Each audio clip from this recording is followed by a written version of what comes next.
এই যে লম্বা লম্বা লম্বা লম্বা এইগুলো এইরকম করে ছোট ছোট করে কেটে নেবো। তারপরে এই যে চাকা বেলনাতে বিলবো। তোমরা দেখতে থাকো।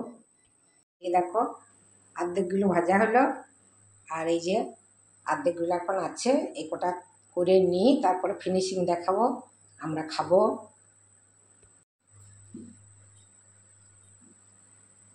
এই দেখো বিলছি, এইভাবে বিলবে। প্রায় ফুলবে, একটা হয়তো ফুলবে না।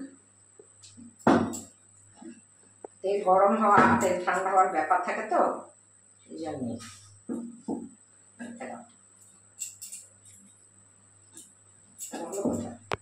ফুচকা আলু মাখানো একটু ভিতরে দিয়ে দই দিলাম, সস টমেটো সস দিলাম, তেঁতুলের চাটনি, ধনেপাতা এসব দিলাম।